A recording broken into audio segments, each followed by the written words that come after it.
Question लेते हैं। Sir, campus में 6 लाख का लॉस है, क्या करूं? Should I book the loss? Campus जूते का शायद बात कर रहे हैं ये। और ज़रा देखें कैंपस में क्या हो गया इनको।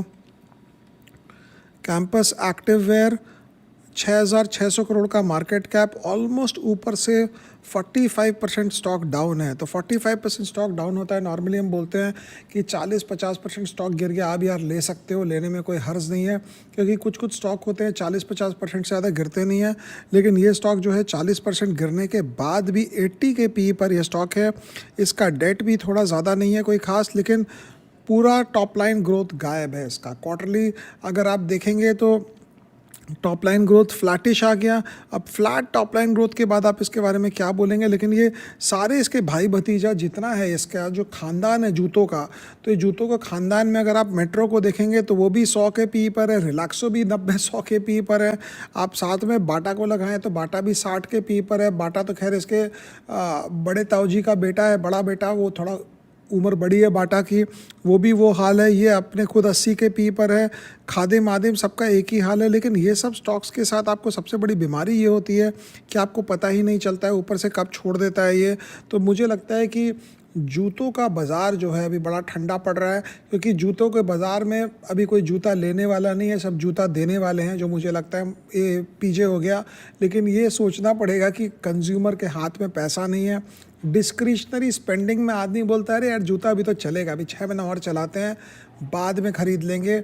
जूता जो है वो कंपल्सिव बाइंग में नहीं आता, उस कारण स्लो डाउन है इसमें। अगर मैं इसको लंबे तौर पर देखूं, इसका लॉन्ग टर्म हिसाब से क्या कर रहा है, तो कैंपस शूज़ की बात हो रही है। 5 साल में सेल्स ग्रोथ काफ़ी अच्छा हुआ था इसका, 3 साल का भी सेल्स ग्रोथ अच्छा था। लास्ट 12 महीने में ऐसा क्या टाइप हिस हो गया जो मुझे समझ नहीं आ रहा। बिकॉज अगर आप ट्रेलिंग 12 मंथ में देखेंगे तो ये करीब करीब फ्लैटिश हो गया पूरा, इसका टॉप लाइन ग्रोथ ही गायब हो गई है कंपनी की। और पिछले साल दिसंबर से ये साल दिसंबर में इसका ना प्रॉफिट भी डाउन है, एबिटा मार्जिन भी डाउन है, सब कुछ डाउन है। और नॉर्मली ये इतना स्ट्रॉन्ग ऑपरेटिंग मार्जिन कंपनी थी, 20% का ओपीएम करती थी, ऑपरेटिंग मार्जिन करती थी, जो अब जाकर 12%, 10% का ऑपरेटिंग प्रॉफिट मार्जिन हो गई है। तो अगर आप मुझसे पूछेंगे तो स्टॉक अभी लगता नहीं है कोई चलता हुआ। लेकिन अगर 50% गिर जाए फ्रॉम द टॉप, तो हमारी थ्योरी आपको पता है क्या है कि कोई भी अच्छी कंपनी अगर 50% फ्रॉम द टॉप गिर जाए तो आप ले सकते हैं। लेकिन कैंपस में बीच में पब्लिक भी बहुत फंसी थी इसमें, और पब्लिक मेरे को लगता है सब फंसी हुई है, कोई निकलने का किसी को मौका ही नहीं मिला होगा इस स्टॉक के अंदर से। बट कई बार क्या होता है, आपको स्टॉक जो है ख़राब रिजल्ट्स पे लेना पड़ता है, अच्छे रिजल्ट पे बेचना पड़ता है।